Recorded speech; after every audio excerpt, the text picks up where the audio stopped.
Hello friends, ഇന്ന് നമ്മൾ കല്ലിൽ ഭഗവതി ക്ഷേത്രത്തിലാണ് നിൽക്കുന്നത് കേട്ടോ. ഇതിപ്പോൾ എറണാകുളം ജില്ലയിലെ പെരുമ്പാവൂർ ആണ്. പെരുമ്പാവൂരടുത്താണ് മേതല എന്ന് പറഞ്ഞൊരു സ്ഥലം. ആ സ്ഥലത്തുള്ളൊരു കല്ലിൽ ഭഗവതി ക്ഷേത്രം, ഒരു ഗുഹാക്ഷേത്രമാണിത്. നമുക്കപ്പോൾ ഒന്ന് പോയി നോക്കാം എന്തൊക്കെയാണെന്നുള്ളത്. നമ്മളിപ്പോൾ ഇങ്ങോട്ട് എത്തിയേക്കണത് ഒരു 11:30 ആയിട്ടുണ്ട് കേട്ടോ. ഇവിടെ 10:30 വരെ മാത്രമേ സമയം കൊടുത്തിട്ടുള്ളൂ. അപ്പോൾ നമുക്ക് അവിടെ കയറാൻ പറ്റുമെന്നറിയില്ല. എന്നാലും നമുക്കൊന്ന് പോയി നോക്കാം ആ ക്ഷേത്രത്തിൻ്റെ അടുത്തേക്ക്. അപ്പോൾ നമ്മൾ ഈ പോകുന്ന വഴിയൊക്കെ ഒരുപാട് കൽപ്പടവുകളൊക്കെ ഉണ്ട് കേട്ടോ. ഒരു വനപ്രദേശമാണ്, കാട്ടുപ്രദേശമാണ്. 28 ഏക്കർ വിസ്തീർണമുള്ളൊരു കാട്ടിലാണ് ഈ ക്ഷേത്രം സ്ഥിതി ചെയ്യുന്നത്. 9-ാം നൂറ്റാണ്ടിലാണ് ഈ ക്ഷേത്രം സ്ഥാപിച്ചത്. 9-ാം നൂറ്റാണ്ടിൽ സ്ഥാപിച്ചൊരു ജൈന ക്ഷേത്രമാണിത്. പ്രശസ്തമായൊരു ജൈന ക്ഷേത്രമാണിത്. നമ്മളുടെ എറണാകുളം ജില്ലയിലുള്ളൊരു ജൈന ക്ഷേത്രം. നമ്മുടെ കേരളത്തിൽ തന്നെ അപൂർവമായിട്ട് കാണപ്പെടുന്ന ഒരു ക്ഷേത്രമാണിത്. നമ്മുടെ എറണാകുളത്ത് നിന്നും ഏകദേശം ഒരു 30 കിലോമീറ്റർ മാത്രമേ ഈ ക്ഷേത്രത്തിലേക്കുള്ളൂ കേട്ടോ. ആ പെരുമ്പാവൂരിൽ നിന്നും 10 കിലോമീറ്റർ, പെരുമ്പാവൂരിൽ നിന്ന് 10 കിലോമീറ്റർ സഞ്ചരിച്ചിട്ടുണ്ടെങ്കിൽ നമുക്ക് ഈ ക്ഷേത്രത്തിലേക്ക് എത്താം. ഒരു ഗുഹാക്ഷേത്രമാണിത്, കല്ലിൽ ഭഗവതി ക്ഷേത്രം. ഈ ഒരു ഗുഹാക്ഷേത്രം എന്ന് പറഞ്ഞാൽ വളരെ അപൂർവമായിട്ട് മാത്രമേ ഇതേപോലുള്ള ക്ഷേത്രങ്ങളൊക്കെ നമുക്ക് കാണാൻ സാധിക്കുകയുള്ളൂ. ഇതിപ്പോൾ ഈ വലിയൊരു പാറയുടെ മുകളിലാണ് ഈ ക്ഷേത്രം സ്ഥിതി ചെയ്യുന്നതായിട്ട് പറയുന്നത്. ആ വലിയ പാറയിൽ, ആ പാറ തുരന്ന് ആ ക്ഷേത്രം, ആ പാറയുടെ ഉള്ളിലാണ് ഈ ക്ഷേത്രം ശരിയാക്കിയിരിക്കുന്നത്. നമ്മളപ്പോൾ ഈ പെരുമ്പാവൂർ വഴിക്കൊക്കെ പോകുകയാണെന്നുണ്ടെങ്കിൽ ഈ ക്ഷേത്രമൊക്കെ കാണുന്നത് ഒരു പ്രത്യേക ഒരു അനുഭവം തന്നെയായിരിക്കും കേട്ടോ.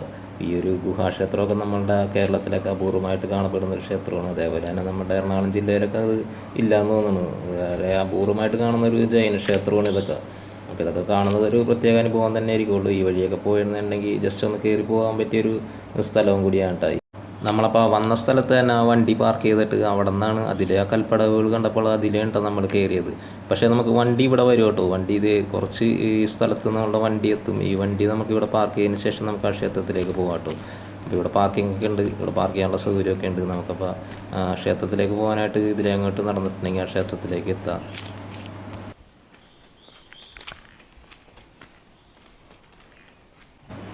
അപ്പോൾ നമ്മളുടെ ആ ക്ഷേത്രത്തിലേക്ക് എത്തിയൊക്കെയാണ്. നമ്മൾ ആ ഗുഹാക്ഷേത്രത്തിൻ്റെ താഴെ നമ്മൾ എത്തിയൊക്കെയാണ്. ഒരുപാട് പടികളുണ്ട് കേട്ടോ. ഒരു 120 പടികളോളം ഉണ്ടെന്ന് പറയുന്നത്. ഈ 120 പടികളോളം കയറി ഇട്ട് വേണം നമ്മൾ മേലേക്ക് എത്താനായിട്ട്. പക്ഷേ ഈ സമയത്ത് നമ്മൾ അങ്ങോട്ട് കയറ്റില്ല. കാരണം ഞാൻ നേരത്തെ പറഞ്ഞില്ലേ, ഒരു 10:30 വരെ മാത്രമേ നമ്മൾ അങ്ങോട്ട് കയറ്റുള്ളൂ. അത് കഴിഞ്ഞാൽ പിന്നെ നമുക്ക് കയറാൻ സാധിക്കില്ല, നട അടക്കും. അപ്പോൾ നമ്മളൊരു 11 മണിയായി ഇവിടെ എത്തിയപ്പോൾ. അതുകൊണ്ട് ഒരു അരമണിക്കൂറിൽ നമ്മൾ പോയി. കുറച്ച് നേരത്തെ വന്നിട്ട് നമുക്ക് കയറാമായിരുന്നു. മേലെയുള്ള കാഴ്ചകളൊന്നും അതുകൊണ്ട് നമുക്ക് എടുക്കാൻ പറ്റിയിട്ടില്ല കേട്ടോ, കാണാനും പറ്റിയിട്ടില്ല. കല്ലിൽ പിഷാരത്ത് ദേവസ്വത്തിൻ്റെ കീഴിലാണ് ഇപ്പോൾ ഈ ക്ഷേത്രം. അപ്പോൾ ഇങ്ങോട്ട് വരുമ്പോൾ എന്തായാലും രാവിലെ തന്നെ എത്തുക കേട്ടോ. രാവിലെ എത്തിയില്ല എന്നുണ്ടെങ്കിൽ നമുക്ക് അവിടെ കയറാൻ സാധിക്കില്ല. ഇവിടെ നിന്നുള്ള ഈ കാഴ്ചകൾ മാത്രമേ നമുക്ക് കാണാൻ സാധിക്കുള്ളൂ. ഇവിടെ ഇരുന്ന് മാത്രമേ ഈ ക്ഷേത്രം നമുക്ക് കാണാൻ സാധിക്കുള്ളൂ. അപ്പോൾ ആ പാറക്കെട്ടിനുള്ളിൽ ആ പാറ തുറന്നുണ്ടാക്കിയിരിക്കുന്ന ആ ക്ഷേത്രം കാണുന്നുണ്ടെങ്കിൽ നമ്മൾ രാവിലെ വരണം. അല്ലെങ്കിൽ പിന്നെ വൈകിട്ടാവും, 5:30 ആവും അങ്ങോട്ട് കയറ്റണമെന്നുണ്ടെങ്കിൽ. അപ്പോൾ 10:30 മുമ്പായിട്ട് ഇവിടെ എത്തിയാൽ മാത്രമേ നമുക്ക് അങ്ങോട്ട് കയറാൻ സാധിക്കുള്ളൂ കേട്ടോ. അപ്പോൾ ഇനിയും ഇങ്ങോട്ടൊന്ന് വരണം, വന്ന് ആ മേളിലത്തെ കാഴ്ചയൊക്കെ ഒന്ന് കാണണമെന്നുണ്ട്. അപ്പോൾ ഈ കാടിനുള്ളിലുള്ള ഈ ക്ഷേത്രം, ഈ ഗുഹാക്ഷേത്രം കാണാൻ വേണ്ടി ഒരിക്കൽ കൂടി നമ്മൾ വരണം, വന്ന് കാണണം. അപ്പോൾ ആ വീഡിയോ നമ്മൾ ഒരിക്കൽ കൂടി ചെയ്യുന്നതായിരിക്കും കേട്ടോ. അപ്പോൾ അടുത്ത വീഡിയോസുമായി നമുക്ക് കാണാം കേട്ടോ. അതുവരെ എല്ലാവർക്കും ഗുഡ് ബൈ.